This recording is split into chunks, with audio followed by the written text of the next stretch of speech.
Saudi ಅರೇಬಿಯಾದ ಅಲ್ ಉಲಾ ಪ್ರಕೃತಿಯೇ ಕೆತ್ತಿರುವ ಪಟ್ಟಣವಾದ್ರೂ ಕಾಲದ ಓಟ ಅದನ್ನ ಮರೆತ ಮರಳುಗಾಡು ಮಾಡಿದೆ.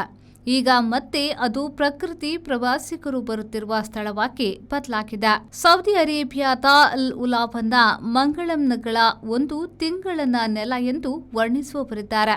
ಮೈಲುಗಟ್ಟಲೆ ದೂರ ನಿಸರ್ಗವೇ ಕೆತ್ತಿದ ಬಹುದೊಡ್ಡ ಬಂಡೆಗಳು, ವಿಚಿತ್ರ ಆಕಾರದಲ್ಲಿ ಬೀಳುವ ಮರಳುಗಳ ರಾಶಿ, ಗಾಳಿ, ಮರಳು, ನೀರು ಸೇರಿ ಈ ಸ್ಥಳವನ್ನ ಒಂದು ಅನೂಹ್ಯ ಗಂಧರ್ವ ಲೋಕವನ್ನ ಬದಲಾಯಿಸಿದ.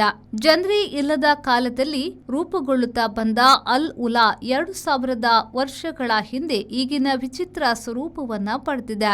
ಆಗ ಅದು ವ್ಯಾಪಾರಿ ಜನರು ನೆಲೆಕಂಡ ಒಂದು ಪೇಟೆಯಾಗಿತ್ತು. ಮುಂದೆ ಶಾಪದ ನಗರ ಎಂದು ಕರೆಯಲಾದ ಈ ಸ್ಥಳದ ಸೌಂದರ್ಯ ನೋಡಲು ಬರುವವರು ಕಡಿಮೆ. ಆಗೊಮ್ಮೆ ಈಗೊಮ್ಮೆ ಮುಸ್ಲಿಂ ಪ್ರವಾಸಿಗರು ಹೋಗುತ್ತಾರೆ. ಇದು ವಿಶ್ವಸಂಸ್ಥೆಯ ವಿಶ್ವ ಪರಂಪರಾ ತಾಣವಾಗಿ ಗುರುತಿಸಿಕೊಂಡಿದೆ. ನೆಬಿಟಿಯನ್ನರು ಕೆಲ ಕಾಲ ಇದನ್ನ ನಮ್ಮ ನಾಡು ದಾರಿ ವ್ಯಾಪಾರಿ ಪಟ್ಟಣವಾಗಿ ಮಾಡಿಕೊಂಡಿದ್ರು. ಕ್ಯಾರವನ್ ತಂಗುದಾಣವಾಗಿತ್ತು. ಇಲ್ಲಿನ ಹೊಯ್ಗೆ, ಬಂಗಾರದ ಗುಡ್ಡೆಗಳು, ಜನ ಕೆತ್ತನೆ, ಪ್ರಕೃತಿ ಕೆತ್ತನೆಗಳು ಫೋಟೋಗ್ರಾಫರ್ಗಳನ್ನ ಮಾತ್ರ ಯಾವಾಗಲೂ ಸೆಳೆಯುತ್ತಿತ್ತು. ಈಗ ಈ ಪಟ್ಟಣದ ಒಂದು ಭಾಗ ಪೇಟೆಯಾಗಿ ಹೊಸ ರೂಪದಲ್ಲಿ ಮರು ನಿರ್ಮಾಣಗೊಂಡಿದೆ. ಪ್ರವಾಸಿಗರು ಗುಂಪು ಗುಂಪಾಗಿ ಬರುತ್ತಿದ್ದಾರೆ. ಅವರಿಗೆ ಅಗತ್ಯದ ವ್ಯವಸ್ಥೆಯು ಈಗ ಅಲ್ಲಿದೆ.